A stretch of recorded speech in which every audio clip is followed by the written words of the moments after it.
కాంగ్రెస్ సర్కార్ మొండి వైఖరిని నిరసిస్తూ నిరుద్యోగులు సమరభేరి మోగించారు. తమ డిమాండ్ల పరిష్కారం కోసం పోరుబాట పట్టారు. ఇవాళ సచివాలయ ముట్టడికి పిలుపునిచ్చారు. ఈ నేపథ్యంలో అస్సాం సర్కార్ నిరుద్యోగులపైకి పోలీసులను ఉసిగొల్పింది.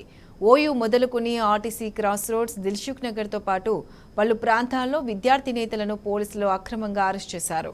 జిల్లాలోనూ విద్యార్థి నిరుద్యోగ సంఘాల నేతలు, డిఎస్సి గ్రూప్స్ అభ్యర్థులను పోలీసులు ముందస్తు అరెస్ట్ చేస్తున్నారు. ఎక్కడికక్కడ పోలీస్ పహారా కొనసాగుతుంది. హైదరాబాద్లోని సచివాలయం రోడ్ పోలీస్ పరేడ్ గ్రౌండ్ను తలపిస్తుంది. ఆందోళనకారులు రాకుండా అడ్డుకునేందుకు వందలాది మంది పోలీసులను మోహరించారు. అరెస్టులు, బెదిరింపులతో వెనక్కి తగ్గేది లేదని నిరుద్యోగులు తేల్చి చెప్పారు.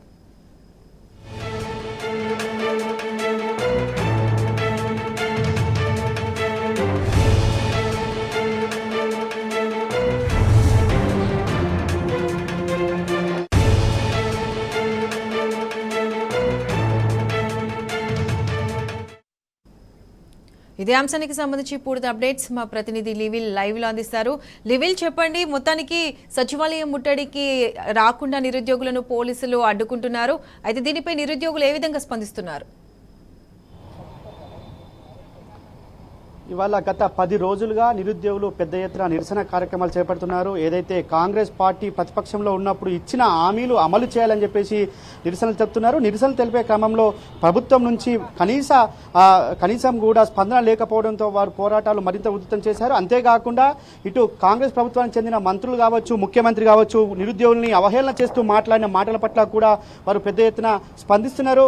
ఏదైతే మొన్న జేఎన్టీయూలో ముఖ్యమంత్రి మాట్లాడిన మాటలకు వారు కోపోక్తులు అశోక్ నగర్ చౌరస్తాలో పెద్ద ఎత్తున వేలాది మంది ఒక్కసారిగా నిరసన కార్యక్రమాలకు పిలుపునిచ్చారు. అర్ధరాత్రి వరకు కూడా నిరసనలు తెలిపారు. ఈ నేపథ్యంలోనే అయినప్పటికీ కూడా ప్రభుత్వం నుంచి ఎలాంటి స్పందన రాకపోవడంతో నిన్న డిప్యూటీ సీఎం బట్టి విక్రమార్క ప్రెస్ మీట్ సైతం ఎలాంటి కనీస కూడా స్పందించకపోవడంతో ఎలాగూ డిఎస్సి యథావిధిగా డిఎస్సి ఎగ్జామ్ నిర్వహిస్తామని చెప్పడం కావచ్చు, ఇతర అంశాలన్నింటినీ కూడా ఇవాళ నిరుద్యోగ యువత పెద్ద ఎత్తున నిరసన కార్యక్రమాలు పిలుపునిచ్చారు. అందులో భాగంగానే ఇవాళ చెలో సెక్రటరియట్కు పిలుపునిచ్చారు. చెలో సెక్రటరియట్కు నిన్నటి నుంచి కూడా పెద్ద ఎత్తున అక్రమ అరెస్టులు కొనసాగుతున్నాయి.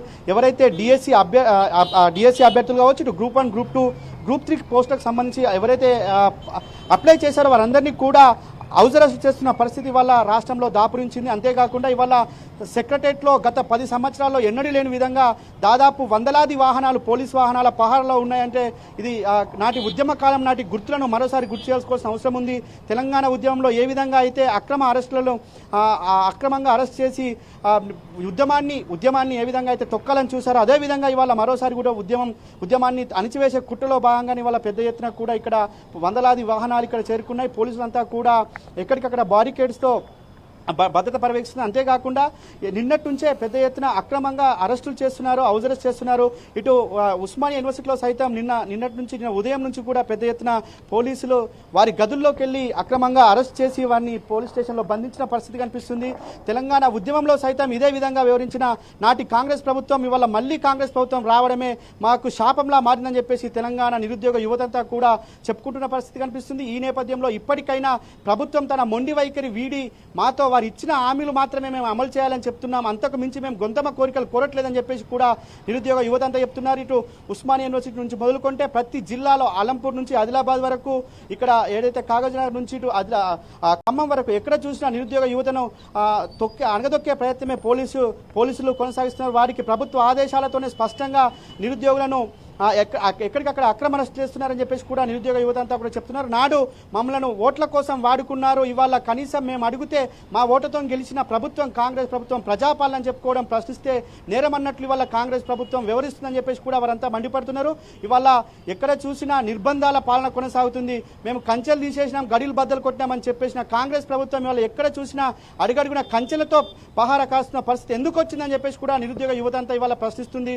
నాడు రాహుల్ గాంధీని తీసుకొచ్చి గొప్పలు చెప్పారు, ఇవాళ రాహుల్ గాంధీ ఎక్కడ అని చెప్పేసి కూడా చెప్తున్నారు. అంతేకాకుండా నాడు రాజకీయ నిరుద్యోగులుగా ఉన్న కొంతమంది మేధావులు మా దగ్గరికి వచ్చి మీకు ఉద్యోగాలు ఇప్పిస్తాం, మీకు అజ్జేస్తాం, కాంగ్రెస్ పార్టీని గెలిపించుకుందామని చెప్పారు. ఇవాళ నిరుద్యోగుల రాజకీయ నిరుద్యోగ నాయకులందరికీ కూడా ఇవాళ ఉద్యోగాలు వచ్చాయి, అందుకైనా వారు రావట్లేదని చెప్పేసి కూడా నాటి మేధావులను కూడా ఇవాళ నిరుద్యోగులంతా కూడా ప్రశ్నిస్తున్నారు. ఇప్పటికైనా వారు నోరు మెదపాలని చెప్పేసి, నోరు తెరిచి మాకు మద్దతుగా రావాలని చెప్పేసి కూడా వారంతా ప్రశ్నిస్తున్నారు. ఇప్పటికైనా నిరుద్యోగ యువతకు మద్దతుగా ఇటు చాలా విద్యార్థి సంఘాలు, రాష్ట్రంలో ఉన్న అన్ని విద్యార్థి సంఘాలు కూడా వారికి మద్దతు ఇచ్చాయి.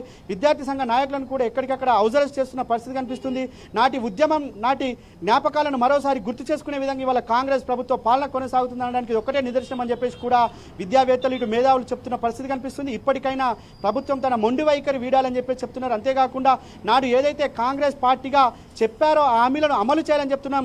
ఏదైతే మెగా డిఎస్సి కావచ్చు, ఇటు గ్రూప్ 1, గ్రూప్ 2, గ్రూప్ 3 పోస్టుల సంఖ్యను పెంచాలని కావచ్చు, ఇటు గ్రూప్ 1లో 1:100 వేస్తామని చెప్పేసి నాడు ప్రగల్భాలు పలికిన డిప్యూటీ సీఎం ఇవాళ ఆనాడు ప్రతిపక్ష హోదాలో ఉండి ఇవాళ డిప్యూటీ సీఎం అయ్యారు. ఎందుకు మా హామీలు అమలు చేయట్లేదు? ఆనాడు ప్రశ్నించడానికి మా ముందుకు వచ్చారు, ఇవాళ ప్రశ్నించడానికి ఎందుకు వెనుకాడుతున్నారు, ప్రశ్నిస్తే ఎందుకు గొంతు నొక్కుతున్నారు అని చెప్పేసి కూడా వారంతా వాపోతున్నారు. ఇప్పటికైనా నిరుద్యోగ యువత పట్ల ఆ ప్రభుత్వం సానుకూలంగా స్పందించి వారి ఏదైతే డిమాండ్స్ ఉన్నాయో వాటిని కూడా పరిష్కారం చేయాలని చెప్పేసి అడుగుతున్నారు. అంతేకాకుండా ఇప్పటికైనా కాంగ్రెస్ ప్రభుత్వం మొద్దు నిద్ర వీడాలని చెప్పేసి కూడా చెప్తున్నారు.